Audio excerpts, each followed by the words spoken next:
예, 두 분 발표하시느라고 정말 고생 많으셨습니다. 앞에 변호사님이 마치 이게 편집본처럼 발표를 너무 잘해주셔가지고 저희가 이게 이제 라이브라는 거를 보여드리려고 약간 음향 사고가 죄송합니다. 발생했습니다. 죄송한 말씀 드리고요. 라이브로 진행드리고 있습니다. 지금 채팅창에 많은 질문 주고 계십니다. 재미있는 질문이 올라왔는데 먼저 변호사님께 질문 드리겠습니다. 미국 기업이에요. 근데 이제 네. 규제가 느슨해진 베트남에 공장을 신설해가지고 베트남 현지의 탄소 배출량이 늘어나면 베트남 국가가 탄소 배출권을 추가로 구매를 해야 되는 건지 아니면 미국 기업이기 때문에 어떤 미국의 규제를 받는 건지 그런 이 질문이 네. 올라왔거든요. 예. 지금 현재 이런 사업을 하시는 아주 생생한 질문이신 것 같습니다. 일단은 베트남에 베트남 현지 법인이 있는 거고 투자자는 미국 회사라는 거죠. 이때 그러니까 답을 먼저 드리면 그 미국 기업이 투자를 했건 아니면 다른 나라에서 투자를 했건 이 회사는 베트남 법인이죠.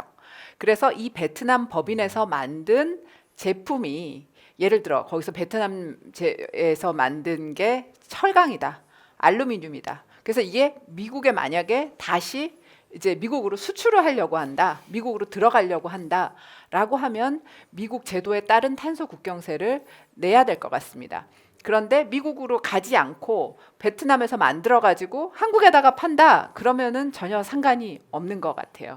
그리고 이 탄소 국경세를 내야 되는 거는 베트남에 그 세워진 법인이 내는 게 아니고 수입자가 아마 낼 것 같은데 이 뭐 국가 간의 문제가 아니거든요. 이거는 그러니까 수출을 하는 사람이 이 수입자하고 관계에서 가격 경쟁력이 떨어져서 어쨌건 그 관세 이름으로 낸다라고 말씀을 드릴 수 있겠습니다. 답변이 예, 되셨을까요? 답변 잘 된 것 같습니다. 결국 이제 숙지주의네요. 그렇죠. 어느 나라에서 실제 예. 오퍼레이션을 하고 있는지. 예.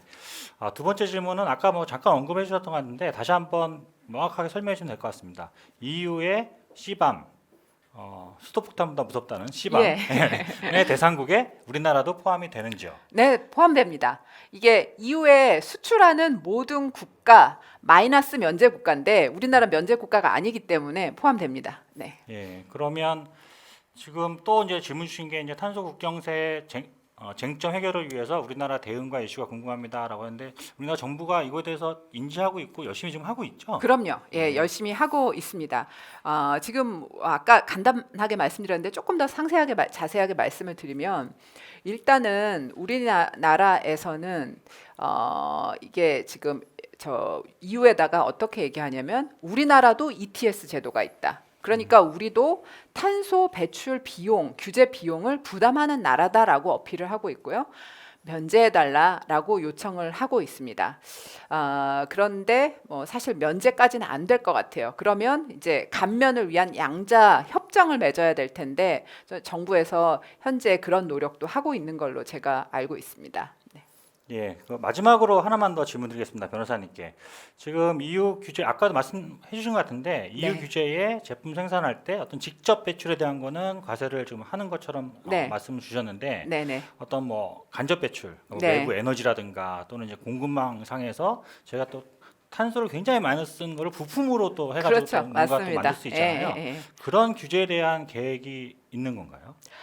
애초에 EU CBAM이 이게 공개되기 이전에 드래프트가 돌아다녔는데 그 드래프트에는 간접 배출, 그러니까 외부 에너지에 대해서 과세하겠다라고 했습니다. 그런데 지금 막상 공개되고 보니까 이제 파이널 보는 간접 배출은 빠진 거예요. 근데 간접 배출에 대해서 안심할 게 아니라 언젠가는 할 것 같습니다. 아마 곧 할 것 같아요. 그 신호가 뭐냐면은 2023년부터 25년까지 보고하는데 이 수입품의 간접 배출량을 보고하도록 돼 있거든요. 근데 그 간접 배출량은 이 공급 사슬의 배출까지는 포함 안 되고, 그러니까 에너지, 그러니까 전기 사용량으로 이제 배출하는 탄소 거기에 대해서는 보고하게 돼 있습니다. 좀 더 궁극적으로는 사실은 공급 사슬에서 배출되는 배출 그까지도 사실은 규제할 가능성도 있습니다. 그럼 여기에 대해서 우리는 뭘 해야 되느냐? 사실은 간접 배출 중에서 우리 에너지, 전기에 대해서는 사실 어떤 기업이 할 수 있는 일이 별로 없습니다. 우리 정부가 우리나라 전체 에너지를 에너지 전환을 해야 되는 그런 문제가 있겠죠. 공급망 사슬에 대해서는 지금부터 준비하셔야 될 것 같습니다. 지금 탄소 배출이 많이 되는 공급망은 가능하면 이제 조금씩 정리하고 개선하시는 그런 작업을 지금부터 하셔야 되지 않을까 싶습니다. 네, 답변 감사드립니다. 네, 이어서 저희 이제 상무님께 질문을 좀 드려보도록 하겠습니다. 우선 음영 사고가 났는데 굉장히 당황하셨을 텐데 끝까지 발표 잘해주셔서 정말 감사드리고요. 예, 아무래도 이제 이게 평가라고 하는 건 어쨌든 뭐 사람도 그렇고 기업도 그렇고 되게 긴장을 하게 만드는 것 같습니다. 특히 이제 질문 올라온 게 ESG 평가 기준이 국가별로 기관별로 굉장히 다른데 특히 이제 한국에서 평가 등급을 관리 주관하는 국내 기관의 어떤 현황 이런 거에 대해서 좀 궁금해. 하시는 그런 질문이 올라왔네요. 네. 말씀 주신 것처럼 그 국가별로 다르다라고 하는 것보다 그야말로 평가를 하는 민간 기관별로 다른 것 같습니다. 국가 차원에서 ESG를 평가하지는 않는 것 같고요. 민간 기관들이 다른데 그 MSCI가 됐던 뭐 S&P가 됐던 다양한 기관들이 있습니다. 그래서 기관별로 평가하기는 다르고요. 국내 같은 경우는 민간 기관 대표적인 것들이 있는데 공공성을 띠는 그 한국거래소 산하의 한국기업지배구조원이라는 데가 아주 대표적인 ESG 평가를 하고 있는 곳이고요. 이게 뭐 그 결과물이라든지 그 결과의 활용을 뭐 공공 정부에서 관할하거나 이러지는 않습니다. 네, 감사드립니다.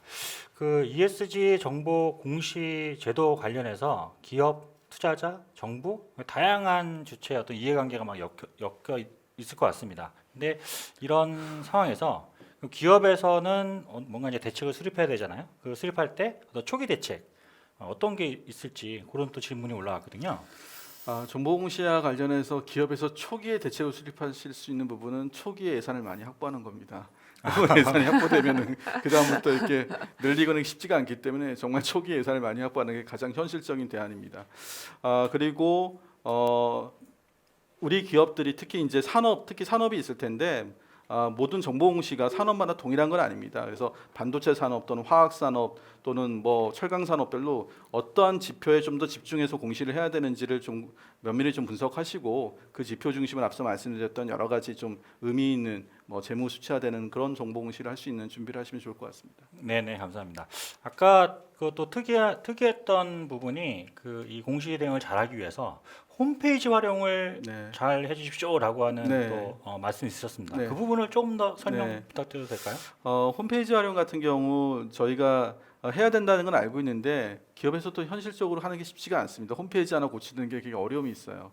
그런데 저희가 이제 최근에 네이버 같은 데를 이렇게 보니까 저희가 보통 홈페이지에다 정보를 공시한다고 그러면은 좀 딱딱한 정보를 공시해요.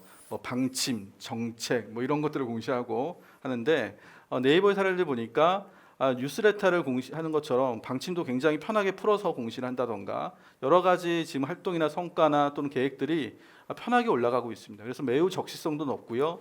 그다음에 정보 어떤 그 유연성도 굉장히 높습니다. 그런 걸 봤을 때 우리가 홈페이지 그러면 꼭 방침이나 정책만 올리고 뭐 비전이나 철학만 올리고 이런 접근이 아니라는 것을 좀 말씀드리고 싶습니다. 그리고 실제로 투자자나 외부 정부 이용자들이 보고서보다 더 쉽게 접근하는 것이 바로 홈페이지입니다. 그래서 우리가 홈페이지 운영 전략을 굉장히 좀 집중할 필요가 있다라는 생각이 듭니다. 네, 감사합니다. 그 외에도 굉장히 많은 질문이 올라왔는데 이제 시간 관계상 더 답변을 못 드릴 것 같고요. 저희가 이제 채팅창에 있는 거는 갈무리해서 추후에 팔로우업을 드리도록 하겠습니다. 네, 두 분 발표 너무 감사드립니다. 네, 감사합니다.